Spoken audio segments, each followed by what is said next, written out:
All right. Zan, welcome back to the podcast. Welcome back, everyone. Hmm. I think we'll start with some viewer questions today, All right. and we'll see how far we go. Because usually I say, Zan, I've got a good idea for a 30-minute podcast, and we end up over the hour every single time. So we'll just see if we manage to condense these, or if it ends up being an episode. Um, One of the conversations that I'm seeing a lot at the moment, and a number of people have touched on it, is to do with dating and meeting women in the current atmosphere and state of Western culture. And in particular, I'm running into a lot of people right now who feel resentment actually at the state of our culture. So perhaps that's resentment politically. More so, it's resentment at how the kind of broader conversation between men and women is panning out. And a lot of men feel in a disadvantaged situation, like they've been tarnished with the brush of kind of, or the tarnished with the belief of men are predators, and Yep. they're going to do untoward things. And there's a genuine desire for intimacy, or for a girl who doesn't buy into that. And there are women like that out there, of course. But when you live in a country that you have kind of learned through experience to resent or despise, it can be very difficult to move forward, because you've got that one big roadblock, actually, which some people have said, I resent actually the culture that I live in right now. Yeah, I think you do hear that. I mean, in all kinds of ways, young people resent that. For instance, they can't buy a house in Western Yeah, civilization, and they're right. I mean, like that makes no sense. And especially when their parents are saying, "Oh, well, come on, man, just get a job and do what we did. We scrabbled and worked hard to get our house." But you could live on one salary back then, and a house is reasonably purchasable. mm, Um, the modern Western culture has to live on debt, and there is a resentment around that because everything's so expensive. Something's got to course correct, I think. But not just that, but just in relationships too. There's a real people blame social media, but there's a real frustrated existence for men and for women in when it comes to the relationship dating game, and and I could and I can see resentment around it. I mean, there's some countries that they just stopped, like Japan. You know, Japan just stopped stopped. dating. Okay. Yeah, the men just like go, just give up, and the women are all now professionals, and so they're all busy too. So there's no time for dating. I don't know. I think something's going to course correct here, Jordan. That's what I think. That's my prediction for the people that are listening. So Um, so course correct, both in terms of the intimate relationship and how that's conceived of from both sides, but also financially, economically, in the way that young people coming through the system have a better opportunity. well, I mean, if you look at the macro, and I'm not an economist or sociologist, whatever, but if you look at the macro level, in all the Western countries, the birth rates are dropping like crazy, and there's not replacement people coming up. In other words, there's not replacement people to buy those houses that the elders are holding on to, and so uh, eventually, at this rate, I mean, the house prices are going to drop just like they have in Italy. You can buy a villa in Italy for $10,000 because there's nobody to occupy it anymore, and it's Yeah, going to happen across the Western world. Generalizing because obviously immigration, everything will plug that hole for a bit, but not for long. So um, I think I, and I don't know, we got AI now, and which I think is a bigger deal than most people think. I really do. I think it's a bigger impact for certain. It's the greatest impact since the internet was born, as far as I'm concerned. It really is. The common Joe just doesn't recognize that yet. And how is that going to impact our relationships, our careers, etc.? There's no question it's going to have an impact.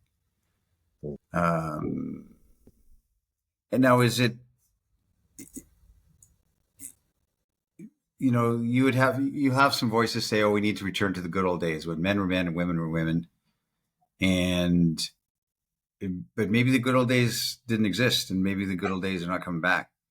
So you got to take what's good from the past, relationships wise, what we learned about women's autonomy, the right to choose, etc., that they're not subservient to men. And you take those good elements of that and create something, a new expression, something new.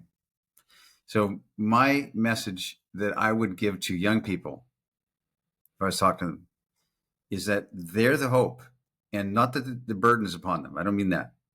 There's an optimism in young people that are arising. Their parents are afraid because they're stuck to the screens, and social media is destroying their minds. And these young people are thinking, we're going to solve all that.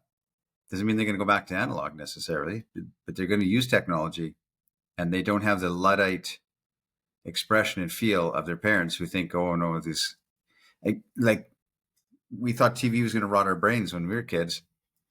And that was the big mantra then. And then violence in movies is going to cause all this trouble, and video games. And now it's like the screens are corrupting the minds of the kids.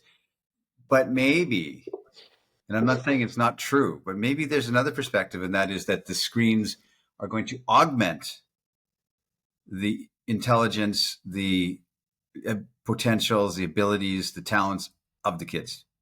Maybe it's going to add something to civilization as opposed to being a detriment. So I'm optimistic for the future. I'm a futurologist. I believe in, benevolence. I believe in the worship of beauty. And I think our whole message of ours, Amorata, is to let's turn back to that. Let's find ways to head towards beauty no matter what the cost, whether it's in relationships, politics, civilization, communities, city planning, architecture, art. Let's head back towards beauty. That's our whole mission and our whole thesis. Beauty will save the world, said Dostoevsky. I think it's clear that countries and governments behind the world, all around the world, are quite behind the curve on a lot of things, and there are a lot of initiatives in various countries to up the birth rates right now. China, that had a one child birth policy for about 40 years or so, then went to 2, and then went to 3, and very quick succession. I think Japan is incentivizing young people to go out to the countryside by giving them free homes. Everyone wants to stick to the city where are these opportunities, and actually there's no one running villages and all kinds of things. So the government comes too late to try and correct the curve. My sense is, when I'm listening to you, I think of gentrification. So for forever, young creative people have been priced out of the areas where their parents lived or where they might like to live, and they've gone to a part of town that was a little bit edgy or seedy, and wasn't wanted, right? Where they could have rents that are half the price as they are in the city center or the more established districts. So they think in a different way and then move. There's an incentive structure to relocate or to try something different or to occupy a gap that no one else has seen yet. So it's almost down to the individual to think, well, it feels like the stuck way of the world around me is not going to bring an opportunity, an easy opportunity. I'm going to have to find my way through the cracks.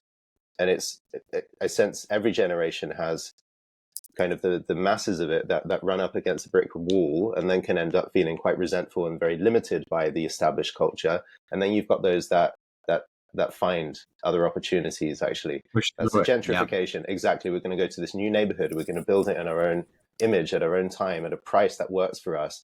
20, 30 years later, that becomes actually the place where everybody wants to be. No one remembers that it was a slum, because now that has become the overpriced neighborhood that their children are being knocked out of. Yeah, who knows how it's going to play out? I mean, the idea that who knows? It's an interesting times. We live in interesting times, and who knows? I don't know how it's going to play out, but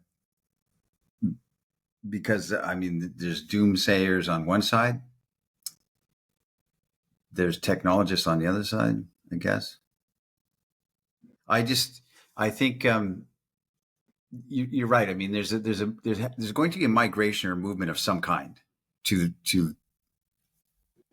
people move to cities because the opportunities are there and because they don't have to commute and the jobs, et cetera.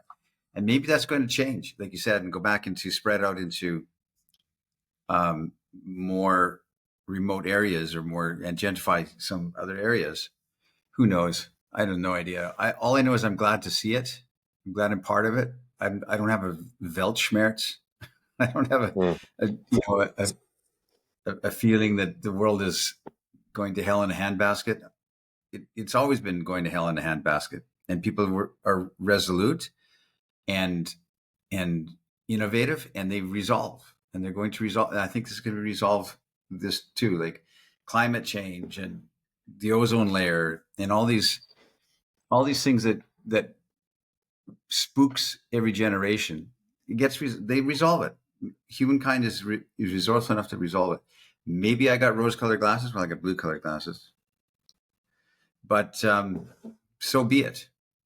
The light is better over here. I want to look at this. I want to look at this way and carry on and write and talk. You know, about interesting philosophical things. So it is what it So is. let's say that there's always going to be part of the population who are innovative, who face up to the challenges, whether we're talking about how to make a living or how to build a life or how to date well in a society with a lot of chaos and Cynical, yeah. blame, right? So there's going to be a small number of people that make it happen no matter what, and their paths are going to be very interesting. And you're going to have a lot of people that rub up against the common barriers, and then they feel resentment, right? Ultimately, the anger and the irritation is gonna boil up to a resentful and cynical worldview. So I think the question is, as an individual, how do I get out of the frustration at how things are and become one of the Okay. people that finds a way through the cracks? I mean, the primary thing, the number one thing, as far as I'm concerned,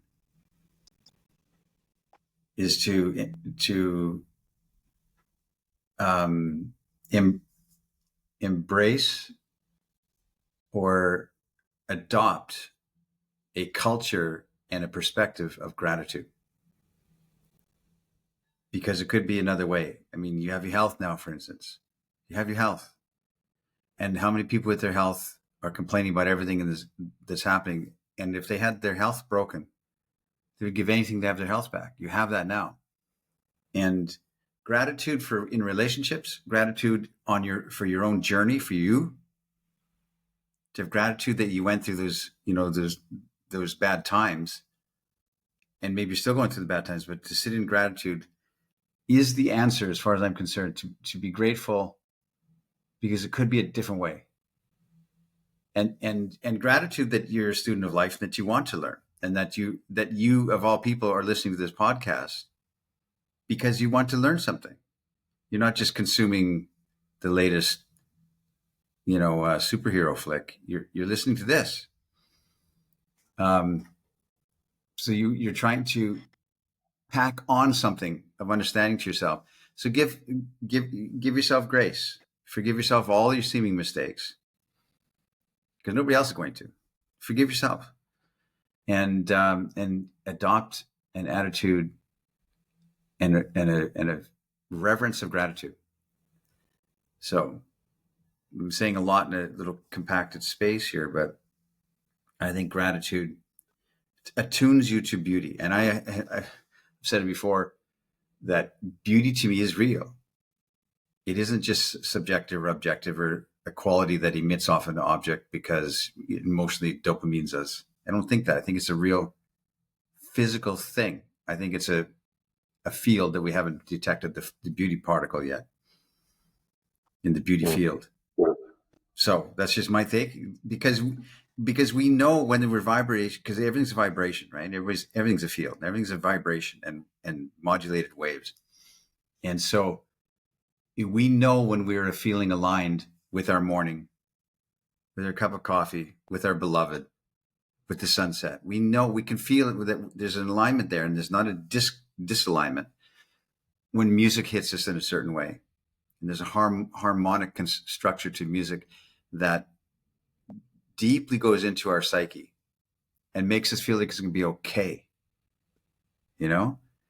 So my whole thesis is like, head back to that alignment with this fundamental physics entity called beauty, which is an electromagnetic field or its own field, like gravity's its own field. So do you have a gratitude practice, or is it a spontaneously occurring thing as you sit or read or as you walk about town? Yeah. I'll show you. This, I mean, it's morning for me here in Romania, and here's, ouch, oh, I hurt myself. And this is my notebook. I've showed it to some guys before. This book was given to me 30 odd years ago. Look at that, look, it's like saddle leather, you know. It was given to me 30 odd years ago. And the man, Bill, who was a very dear friend of mine in his 90s when he gave it to me, had it for 30 years himself. So this book is at least 60, 65 years.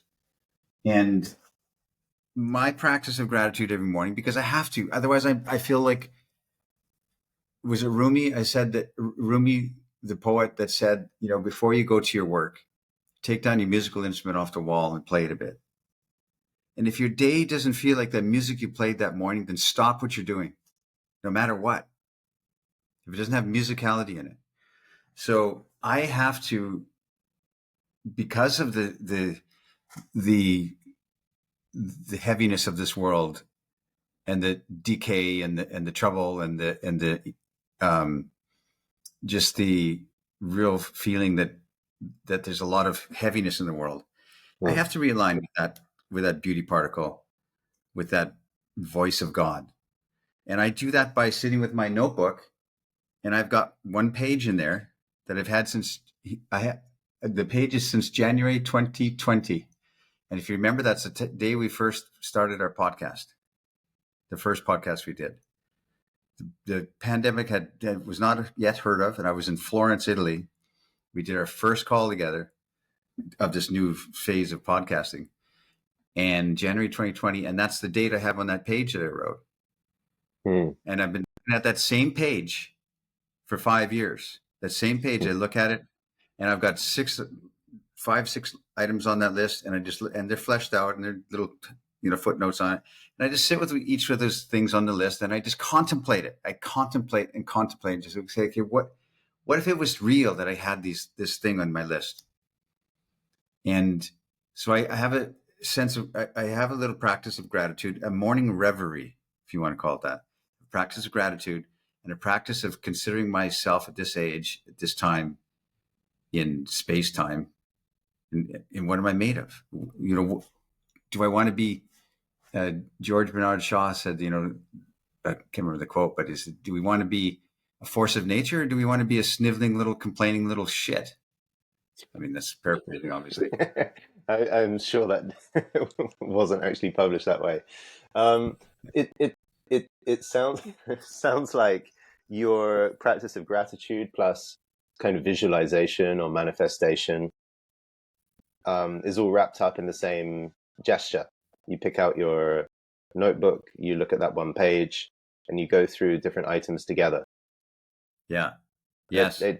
So it doesn't sound like, oh, I do this for gratitude, I write down my 3 things, and then I turn towards what I actually want in a kind of careful sequence. Very deep things written on that page. And like I said, it's 5 years of the same thing. And I just sit there and stare at it, think about it, ponder it, wish for it.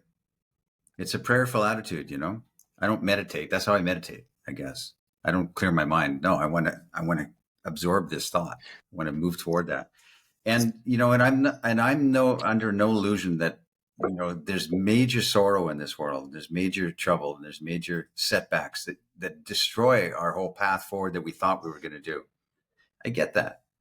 So I'm not negating that or saying, oh, I'm not Pangloss in Voltaire's Candide, the best of all worlds.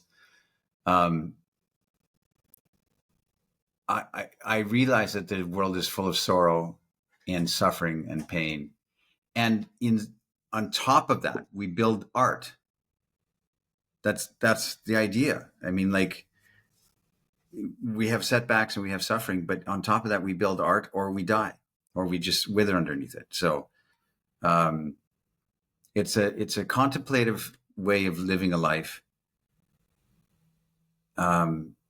Aristotle said contemplation is the highest form of activity. So contemplation to me will save you. Gratitude will save you.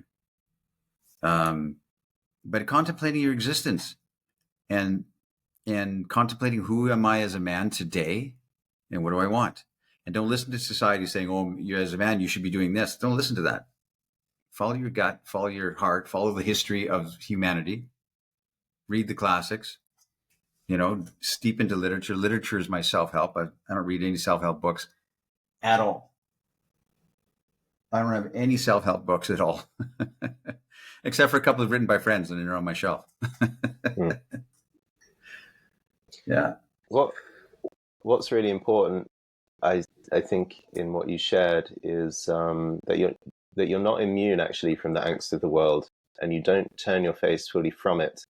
And I know a lot of people in the New Age manifest a cycle circuit that will say you can manifest whatever reality that you want, and they will actually close their eyes to negative energy in the world, right? That's right. This is all a conspiracy and an illusion, and they want you to think this way. Therefore, I'm actually going to skip out of that existence that people are suffering with and live my own existence. Utopian. Which is a choice, but is still actually quite a reaction. It's almost like a positively numbing, false reaction to what's going on. Because I'm going to cut it away. I'm going to live in my little traveler bubble somewhere, Bali, Copenhagen, Tulum, Costa Rica, whatever, somewhere in Europe, and then design my life as if the rest of the world isn't going on. But what you're actually saying is, I see and feel quite clearly that there are many resentment-worthy things going on. Like, if I wanted to turn my face towards these things, I could feel the totality of what's happening and feel incredible rage and anger and resentment and frustration. But I choose actually not to linger, not to allow my consciousness to linger into all of that, and to carve out a space where I see that there are still beautiful things being made and done. 100%. Like, we think, you talk to people today and they're laden with doom. The AI and politics and stuff, it's all going to destroy us. And they have no hope. They don't contemplate hope. But imagine World War II, some young family with little children, and the danger that was around them. Surely they thought the world was ending. Like, this has got to be the end of civilization. This is destruction. And we get past it. We're not special. We can't afford a house. We're not special. There's been way worse things happen to your age group in the past, and civilization moved around it, or resolved it, or went through it. So yeah, you acknowledge that the world is waxing old like a garment, as the Bible says. You get that there's this feeling in the world and this frustration, but that's misalignment. And I think, and you're not the new age feeling like, oh, all this hunky dory and ignore all the troubles because they don't really exist, because it does exist. And sorrows do hit us. So you look at the whole spectrum, you stand back from yourself and from the world and from this moment in space-time, and your perspective, look at it. Okay, here I am in this universe, and it's me pinpointed here, like pin the tail on the donkey, and that's me. What is the best musical way I can live a life? Like, Um, because it's your choice. You can choose to be sniveling little frustrated blaming victim, or you can say, no, the world has always been broken. There's never been happy childhoods in all of history.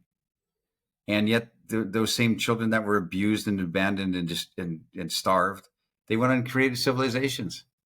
They explored all the poles of the earth and all the, across the world, and they invented languages.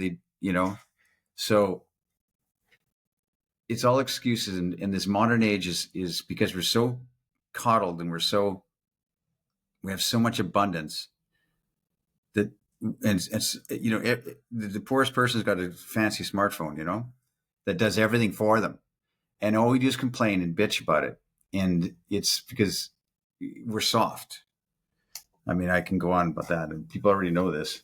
But what I think is important to say is that you put out two perspectives. One is I'm grateful and I practice gratitude and I seek and I prioritize beauty, and I have a much stronger philosophical, also pragmatic, responsive attitude as an answer to what's going on in today's world.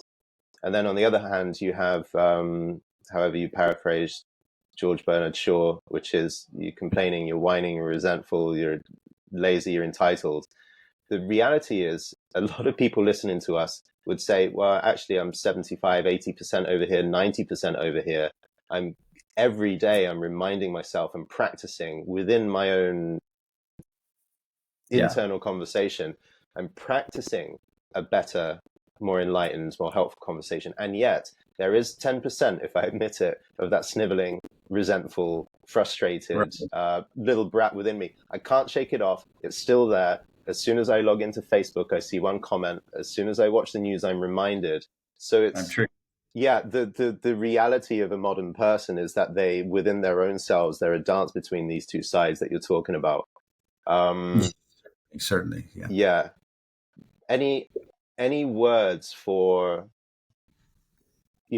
recognizing that, I'm 80% going in a good direction, but I can't quite shake the resentment that still irks me. I do feel it as a handbrake that stops me pulling into a higher gear. Yeah, I think the answer to that is, like I said, to forgive yourself. You're human. You've got this 10% of twinging of turmoil in your breast. That's human. That's normal. And you can nod your head to that and say, yeah, I do have this feeling, but I can make a conscious choice that even though I have that feeling's not going to go away. That angst in your heart, it's not going to go away. It's going to flare up when you see that Facebook post or whatever.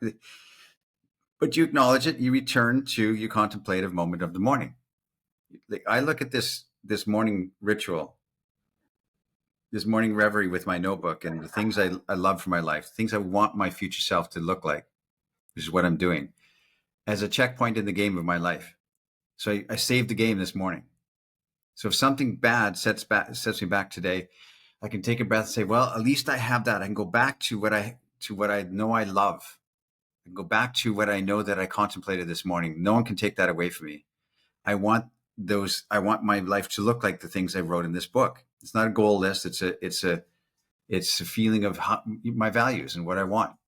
So I can return to that checkpoint, because the world is going to hit us and kick us in the ass and do all kinds of stuff to us.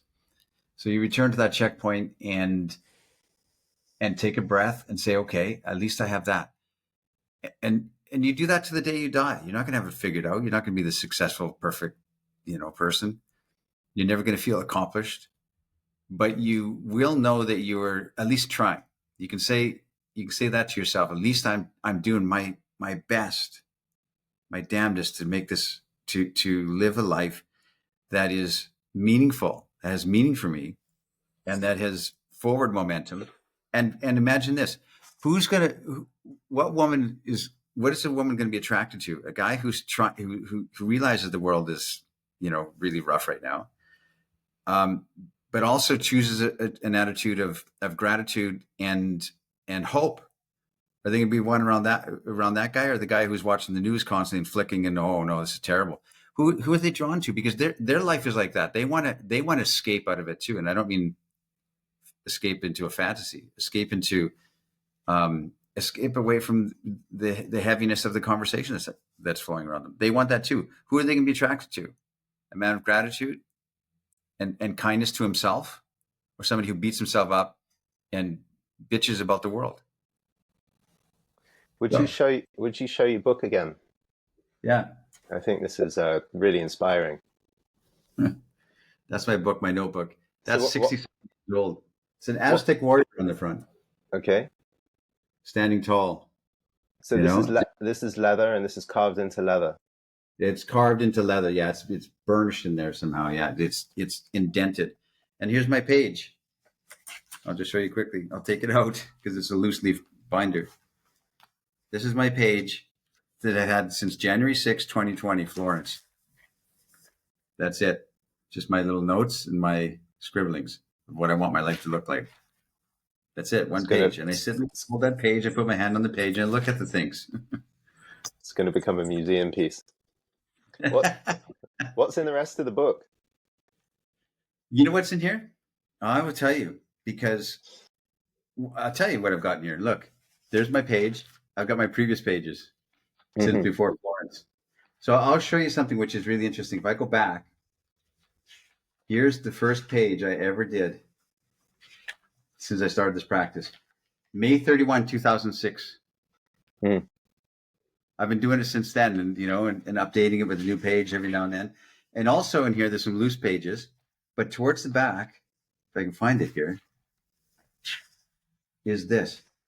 Bill, the guy who gave it to me, is his pages. Oh, wow. Okay. Yeah, so when he was 90, he had his pages, and this is defining moments. He wrote it in French. Defining moments of my life, and he has this 10 items here. And when he's 90, he wrote his list of defining moments of his life. So I've got his pages in there still, and it's just loose leaf, and I just keep it roughly interesting. I just if I connect to that, then I feel that I'm calm for the day, and I can say it's like lifting weights. You know, when you lift weights or you exercise, you feel tighter, even if nothing really has changed. You feel tighter, and your body feels tighter. You feel like your shirt fits you better. Even if nothing's changed, you just feel different because you feel like you did something for yourself. That's forward momentum. That's active living as opposed to passive bitching and receiving. It's the same thing. So many people, of course, are teaching their daily practices. There are religious and spiritual practices that go back thousands of years, and people seek them. They're all in this marketplace, buying and accumulating different practices that don't stick, or they have trouble making stick. And then some people have really inherent practices that stick. I find it interesting that you kind of found your way into your own practice that works for you.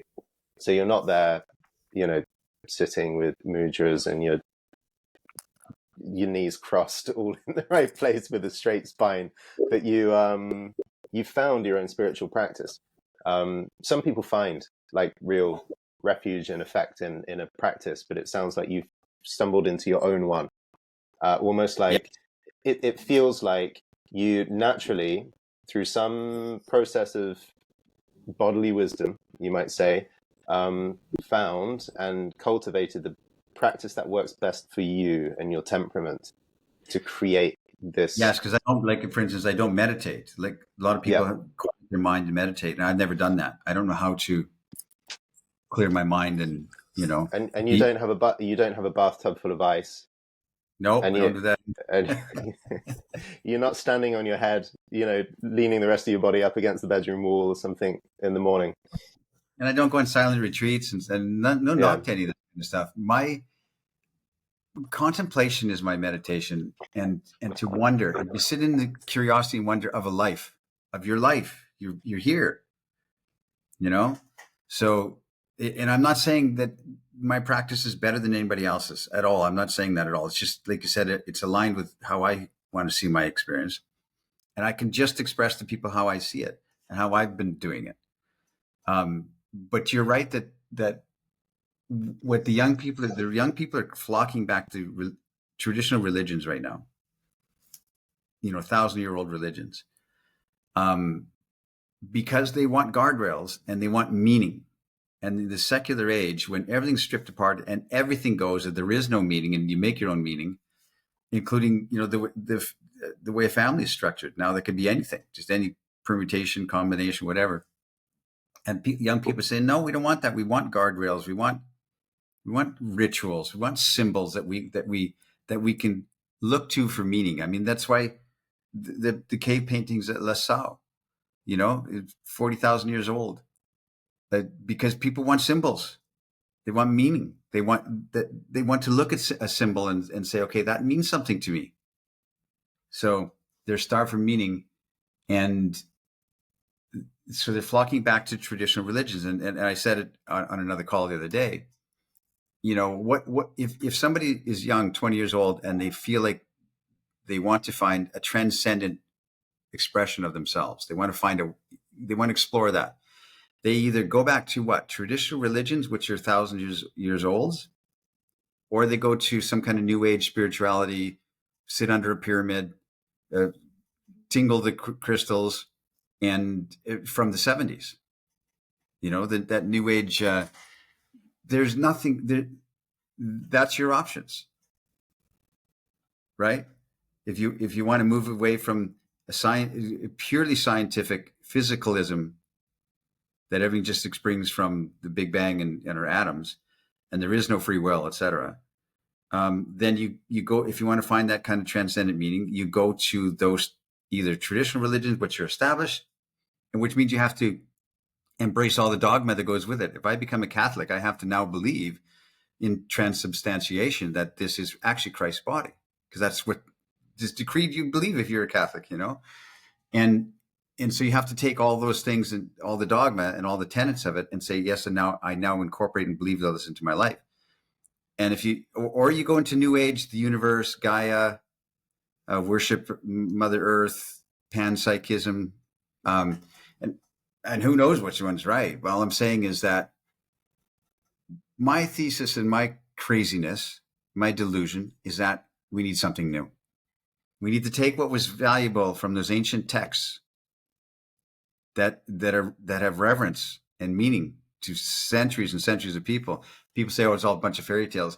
You're missing the mythic quality of what we had that we're throwing out when we throw out these texts. So you take the reverence and the depth and the continuity of these types of texts and the traditions, and you take the modern technology, which religion is against mostly, like science and technology. You take physics, you take science, and you take mathematics, and you take AI and all this technology stuff, and you marry into something new. You bring them forth into something new. That's what I think has to happen. That's what I sit and think about all day long. I'd like to share a couple of things that I've been thinking during this episode, like maybe 2 or 3 points. That I'm thinking of one of our Amorata long-term members, and I don't quite know where he's at today, but for many years he was living a divided life. And this is a really, really common response to the question about, like, how do I deal with not liking my home culture, or my home culture not seeming to see me, understand me, resonate with me in any way, right? So his response was to go abroad. Now, he didn't cut it as the full-time digital nomad, which is you need certain skill sets, and with other skill sets, it's difficult to make that work. So he lived half a year in Asia, Hong Kong, Thailand, Bali, etc., and then half a year in the English countryside, which was just this awful. I know you have different experience actually of the English countryside. For him, it's this claustrophobic, conservative place where everyone sits around, with the cider in the pub, but the conversation is absolutely on the surface. And a lot of people that wherever you grew up in the world, one of the problems with conservative society is the level of gossip and the intolerance of people being different or thinking different, and the perpetuation actually of judgment, cycles of judgment. So people feel extremely cloistered whatever society they come from, if it's ultra conservative and there's the difference of expression is not tolerated. So what he started to do was spend his 6 months in Asia, and it's electric. He's absolutely anonymous, but there's full of opportunity, and he loves it. Right. Everything about his experience he's in love with, and then he has to come back to the Shire and work for the next stint. And so many of our Amorati are living this dual life, which at the start is exciting because I live 6 months in Brazil and then I have to go back to where I come from. I 6 months in Africa and then I go back, or some version of that. And it's like all of who I am is expressed in this other place, this neverland, as some people might say, this fake life that you're living. But you come back to your home life and you're restricted again. And that life cycle works for 2 or 3 years because the light in the tropical place, the foreign place, is so bright it keeps you going through the darkest days. But after 3 or 4 years of it, it becomes exhausting because you never really ground a life out in the other place. While at home, that never really seems to change. And I know many Amorati who are stuck actually, where they're like, I am the person I want to be when I'm there, and I'm not the person I want to be where I'm here. And I've become this split psyche. Actually, in my two lives don't knit together. And now I don't exist fully in either place. Wow. And that can become quite tricky. So it's, you've got this experience of exile, maybe abroad, a joyful exile, and then you come back home, you have an exile at home, which is I'd rather be abroad where I have this joyful, bright life. So one of the things that people seem to go through is you hit year 4, year 5, year 6 of this kind of cycle. You come back to your homeland and you start asking questions about, one, is it so terrible here? Because I'm now so far outside of that bubble I grew up in. I have freed myself from the radio waves. Like, I am free of the national propaganda. I actually do not care what the people in the pub say to me because they look so ridiculous now. I've steeped myself so long in another place that I'm more impervious to what the people in the homeland make me feel. And another interesting thing that seems to pop up is a sense of consolation, like as a term and as a topic. And how I see this is that, let's say I'm resentful of my culture, things are not working out, I want to create a new life. Well, I can move into a coaching frame, which is, well, I don't have the life that I want because I'm lacking skills, or I'm lacking vision, or there is, something I need to heal within myself, an emotion, a rage, an anger, a restlessness that I need to really understand and square myself up with. So I can be proactive to change my life in a few different ways. And that's great. And it pushes me so far because at the end, I get to the point where there's no amount of visioning, there's no amount of skill building, there's no amount of inner healing that's actually going to cut to some deeper place. And let's say I'm stuck in the English countryside and I really don't want to be there for 6 months. At some point, I can't will myself out of every single situation that's going to befall me in my life. And we had an Amorati that designed an incredible life. And then he had to go back to Norway because of a family thing or because of a legal thing. And like, there's no way of getting around that. You have to stop being the itinerant wanderer that you were and just go home and face these things about home. So say you can't go abroad and go and live this foreign life and live the life of all your desires and where you feel like you belong and want to be, and you're forced, you're hand wrenched by the circumstances of your life to stay in the place you don't want to be. And there's nothing you can do in terms of drawing a vision, learning skills, inner healing, all the rest of it that seems to cut it anymore. It's almost like you've ran self-help down into the ground and it doesn't address the particular stuckness that you're in. In that void, in your English countryside, it's like there's nothing there for you. The only thing you can do to save you from utter spiritual withering is to find a sense of beauty in that place where you are, which is consolation. Like, I don't have everything that I think I want, but I do have this. That's right. And it's very, very minimal. Yes. But I can take that as a consolation. I hate everything about my life, but I've got this one leather-bound Well, that notepad, is good. Yeah. which is etched in and engraved, and I've got a note from someone that I used to know a long time ago that was very meaningful for me. All I've got is this: 10 minutes a day. All I've got is one coffee shop. They opened one coffee shop in my hometown that has good bean. Okay, wow, I have some refuge in the midst of this, and all of a sudden it starts to open up a space. And I'm thinking of the Amorata in the English countryside, because after a few years he realized he was in love actually with the hills, the green hills, Oh, the wow.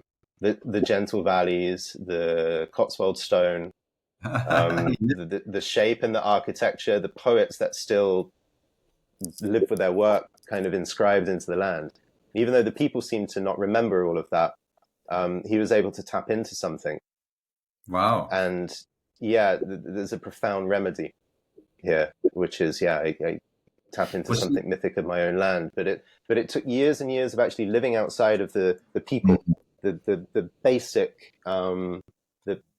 bitch culture of the place, yeah. and the complaining and the closedness. He had to be outside that for 5-6 years, living abroad, until he was able to come back in and be like, actually, that I'm waterproof now to a lot of that nonsense, but I can fall in love with this place in a deeper way.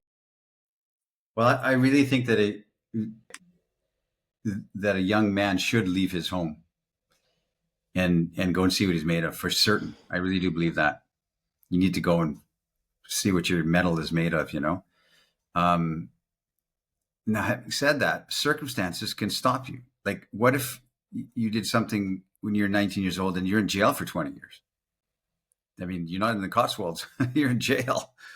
Um, so you can't become what you want to be as an astronaut, for instance. You can't do it because you got to deal with this circumstance that is containing you and describing your life for you.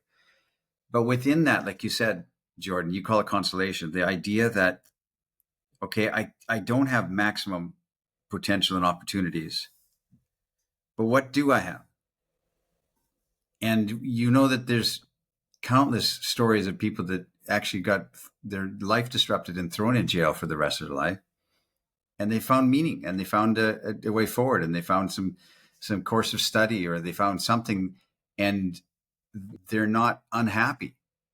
There's a lot of unhappy prisoners, I should say that, but there's some people that just kind of uh, you know surmounted that and said, okay, what do I have and what can I maximize here? So, I mean, that's an extreme example. Or you might be health ridden. Like we say, the young man, will go travel, hit the world, go to Bali, Thailand, and the guy's in a wheelchair, or, just don't have that kind of opportunity. But, well, I mean, my quick answer to that, and it could be facetious because I can go to Bali tomorrow, is that, man, I'm surrounded by these books and I can travel there. I can travel into the mythical worlds that are stacked up all around me in books. And I mean, that would be my saving grace. But yeah, I mean, like, our message shouldn't be construed as like, oh, you can be all that you want to be and you can do that, because the world is full of sorrow. There's constraints, there's circumstances that hold us back. What our complaint is, in our quarrel, is with people that are inventing circumstances that hold them back. In other words, victims. I can't do this because my childhood sucked. I can't go talk to that girl because I've never learned how to talk to girls. To invent circumscribed conditions on our life that impact them on ourselves, consciously chosen ones. No. So it's like, that's my quarrel with self-help. It's like it gives you all this platitudes and nod your head, but nothing actually moves. Nothing changes. Whereas if you were to go one-way ticket into some foreign land, something would change. You would bear witness.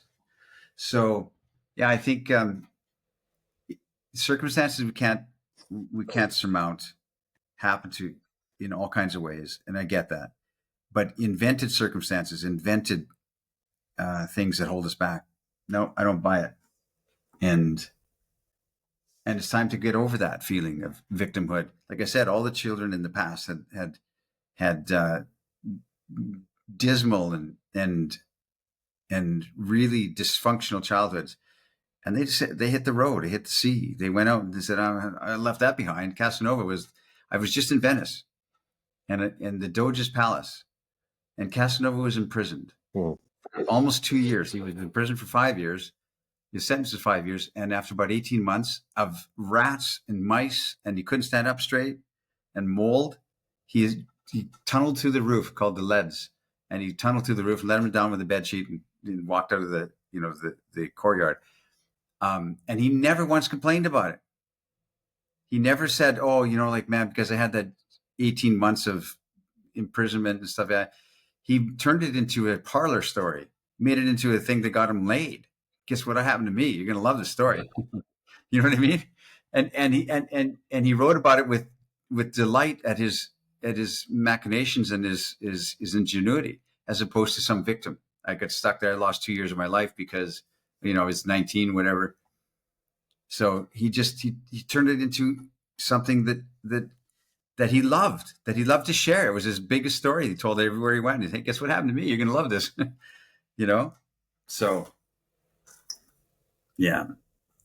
So he broke out of a real jail. This is a good metaphor, right? A real jail, Broke out of an actual jail. and he was exiled from Venice. He had to leave Venice for 20 years. He couldn't go back to his hometown that he loved. He's a Venetian, right? Couldn't go back. And so he wandered all over the earth, and not one drop of complaint, not a moment of complaint. He said, "You know what? Wow, look at life. Isn't that incredible? Life is incredible." So, yeah, I haven't been in a moth-eaten, moldy jail for 18 months. Neither of you. We've had some bad things happen to us, right? But We felt frustrated, and held back by different things, but yeah, lost a flight. Certainly not that. I lost that flight that one time, man. It still bothers me. I'll run one more thing by you. So just on this topic of feeling resentment towards a culture, right? And therefore, because I feel a resentment towards this culture, it stops me from moving forward, and I just don't know how to get going and start dating and build a community that I'm really into. I think in every single culture of the world, you have a core conformist, a mainstream that is the in-group, the cultural in-group. Yeah. And this is like the jocks and the cheerleaders. It's the kind of people that you see on TV. There's a central in-group of very ultra-conformist people that kind of model the fashion of the times. And you either associate or identify with it, or you don't associate or don't identify with it. And in that sense, you're a bit of a cultural outsider in a way. Right. So you have it, and it's very conformist, and every country has its own version. That's for sure. I've been to more than 80 countries. Every single country has its cultural in-group, which is very conformist. And then you have the outliers. And then the outliers group up into subcultures. And some of these subcultures identify with, we hate the main culture and we're going to rip it down, anarchist, punk, etc. Other subcultures are a bit more quiet, and they're like, yeah, we don't fit into that mainstream conformist consumer culture. We're going to do something different. Like there is down the road, I was told this morning, there is a coffee shop where all of the coffee is handmade. They don't use any electric machines to use the coffee. So if you're in a rush, you can't come. And if you have a laptop, you've got to keep it in your bag. Right? Slow living is an anti-cultural response to the fast-paced form of living that most of us are caught up in today, right? So you can belong to a different subculture. Most people that feel resentful towards a central culture, I think, have not yet found their place in a subculture. They are true, right? they open their eyes and all they see is the TV program and the shopping mall and things that conventional in-group people do, and they feel not part of that, and that itself is frustrating, Yes. and will lead to resentment. But as soon as you find your subculture, your little tribe, the place where you can take refuge and belonging in it all, I think a lot of that angst starts to disappear because you've always got other people in your tribe, which gives you a perspective. You see the in group, and you see the kind of lack of center, actually, that it typically an in group or the conformist culture have not questioned themselves. They're running the auto program. You Yeah, find I mean, yourself identified with subgroups. I think that works certainly in larger communities where the subgroups can exist and you can find a subculture or start your own subculture. But if you're living in small town England, like you said, and there's sheep on the hillside and there's one pub in the center, you know, around the square, and that the old men all sit around the pub. Yeah. How do you find your people? You know what I mean? So, but yeah, no, I think you're right. I mean, like, it's a sense of belonging. We all want to belong, and we all want to feel like we're included in something. And this entire ideology of non-inclusion, which is prevalent in the world today, which is it's the outsiders and us. I mean, it's the whole thing with politics. You know, it's the outsiders and us. It's globalism or nationalism. Are we going to be global and have everybody come here, or are we going to be national and keep our borders? And I have no comment on that. But on an individual level, it's the same thing. We want to know that we're included in the conversation that we'd like to be involved in. So, yeah. So I'll throw this by you because this is certainly my experience when it comes to dating and having very meaningful things with women. It's been very rare that I've ever, in all my travels and experiences, it's been rare that I've dated a woman from the in culture or the in group. And I would say in almost every occasion, I have dated someone who would associate with a subculture or a subgroup or an out group, or they've somehow fallen in through the cracks, which is they definitely don't feel like a mainstream girl, but neither has she really found her place yet. And I think some of the most beautiful, open, questioning, the right people for me have typically been women who also feel themselves in some kind of crack in the social fabric, don't quite know how to place herself, or she places herself a little bit in a few different places. She wears a few different uniforms, but the center of who she is and where she belongs there's wandering in that and questioning in that. And I found that dating has been meaningful, deep, really exploratory when I find women just like this. Because if I try and date a woman in the in-group, try and get the top ranking cheerleader in the high school or whatever it is, the only way I'm going to get a girl like that is by being a embodiment of the cultural in-group myself, which means I have to fake it and look like the jock, the quarterback or the football captain or something like that. Accurate, because that's an accurate assessment, and I'm the same way. Like, I can't imagine ever dating a girl that is caught up in the normal societal norms. Yeah, it doesn't make sense because I'm a subculture, or have to have my own subculture to myself, or be involved with her in a subculture. I get what you're saying, yeah, and that's interesting to me because I never thought of it before. But I couldn't just date a normal mainstream girl. I couldn't do it. What am I going to talk about? There's typically, I find typically a lack of questioning or a lack of self-understanding or critique of the culture that they're in, which leads to a mental flatness. I don't know how else to say it. But it's very hard to entable a conversation with someone who's completely stuck up in trying to portray the image of the mainstream culture that they're in. I think this is really important, this point, because a lot of men are trying to date quite conformist women and then they Right. don't realize why it doesn't work out. Right. And then they feel frustrated against the general culture, not realizing that you're in the out group and you'll find a lot more satisfaction in the various out groups and looking between the cracks than you will trying to chisel yourself into the mainstream somehow and be part of that national story. Correct. I mean, Yeah, it's once you've been an outlier, how are you ever going to be an inlier again? Except for in brief flashes, your team wins the World Cup or it's Christmas Eve or something like that in your hometown. It's the only time you're ever going to make it stick. Yeah, that's right. And I see a lot of men, they resent their culture because they're trying to fit in with the norm, actually, rather than accept or find their true place in Well, the old saying, you can never in go the home. outside. You can never go home again, is the Yeah. old saying. Once you've left home, you can never go home again. It's just different. And I remember when I left home at 13 years old, and I was gone for my teenage years. And I remember coming back to my mother's house at 17 or 18 to visit. And I put the spoons wrong in the drawer because if I learned something. And my mother made a comment on it. I'll never forget it. I was putting spoons away. I was drying dishes and I was putting the spoons in.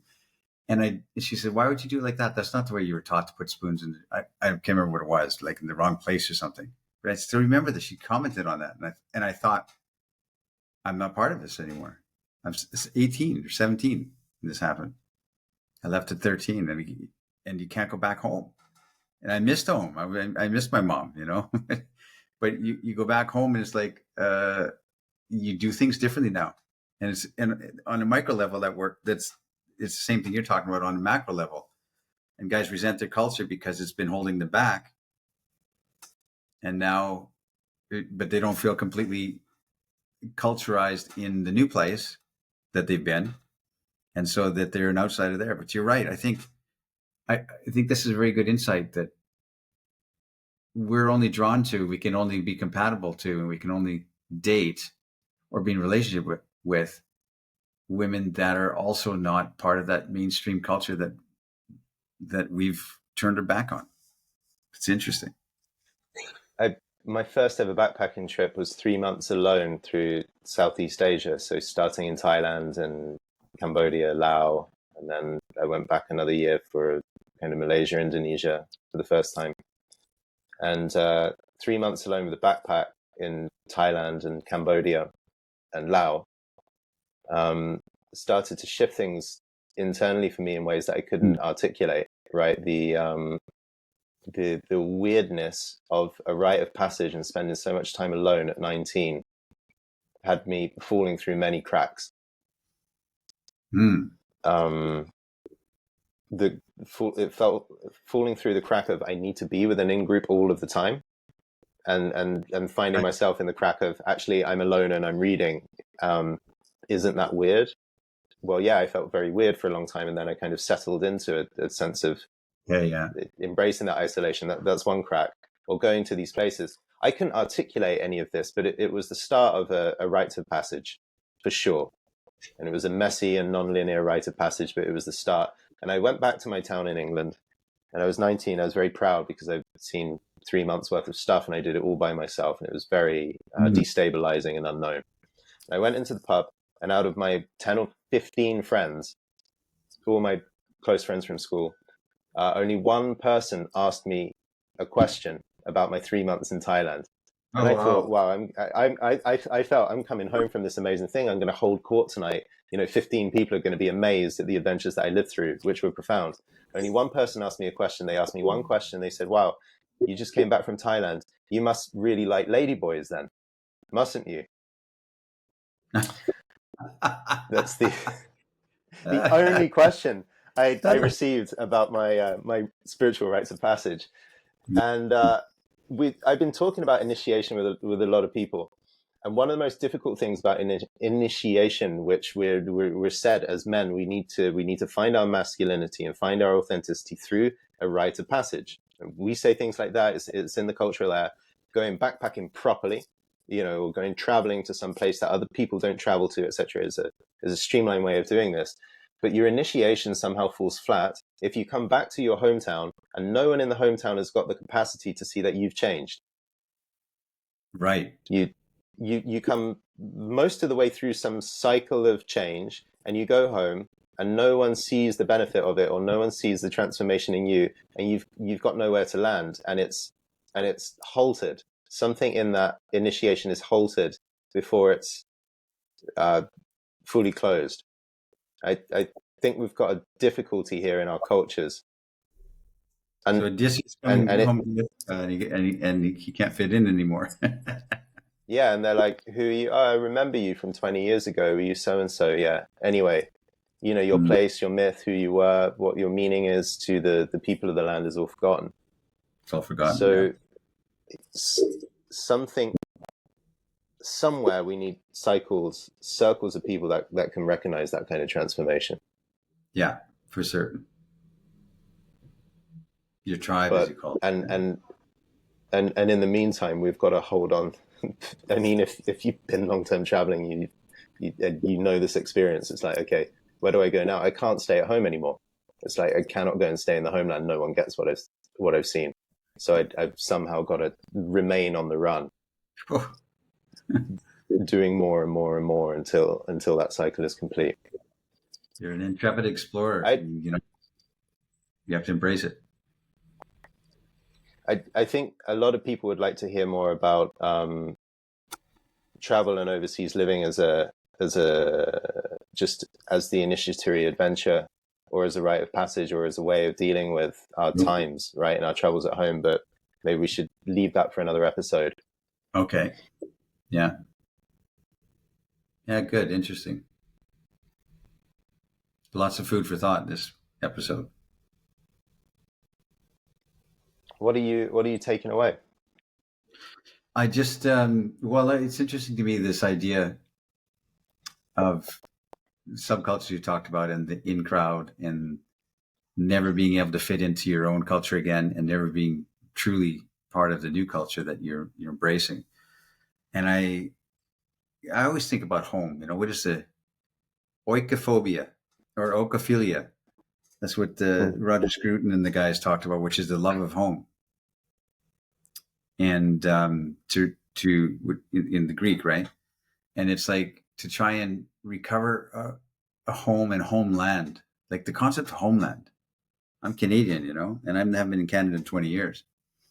And I wonder about that. Like, where's the place of pride, place of where do I fit in? And I don't know. Canada's changed from when I was a kid. I'm in Romania all these years. But if you said to me, okay, where do you want to be buried? I wouldn't have an answer to that. Where do you want your ashes scattered? I don't know. Nothing feels like that center of gravity for me. I've always been restless, and I've always been wandering the earth, and, you know, and none of it feels like that center of gravity. So this is what my takeaway is. I'm thinking about this. Where do I scatter my ashes? I have no idea. I have no clue. Boy, that's a profound question. Yeah. Right? So I'm loving this conversation that we put it out there, and we've got a conference next week in Romania, in Bucharest, which our members, yes, of course, will come to. A number of our members will come to. And I think some people come to our conference thinking it's going to be a bonanza self-help coaching marathon. They come with their notepads and they're going to get some stellar insights that they're going to implement right away, you know. And we get questions, you know, Zan, where are the recordings from last year's conference? I really want to harvest all the insights and implement them, you know, in case I missed something that was said.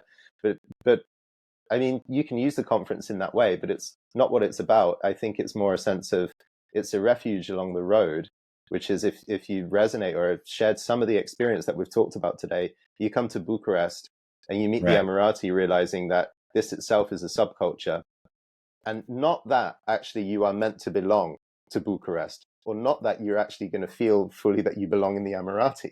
Right? You come here and you're like, well, I don't know to what degree this is my space either, but at least it's a conversation that is I think we're hurtling towards something that we don't quite, Yeah, that's we've good. not fully answered yet. But in this meeting and in this conference and in this conversation, the questions are pushed. I think there's something very robust around the question of belonging. That's the main reason to go to Bucharest. I don't care what the speakers say. It's the fact that we catch up with similar people and similar-minded people each year, and we further this sense of home or belonging or relationship or something. Subculture. So Jordan, bring that forth as the thematic expression of what do we want this conference to be, because I really like that, and I want to explore those ideas and share that with the members and the attendees. Let's do that. That's great. Remember what you just said. Present it. Great. It's recorded on the podcast. Yeah. Okay. So this episode, mandatory viewing for those coming to the conference next week. I would love to hear from listeners and viewers what your takeaways and what your questions are. And if there's any facet of this that you would like to hear us further in another episode, please let us know below, and we'll bring in some of those questions. Right, Jordan. Thank you. All right. Thank you, Zan. Join our membership. Come see us.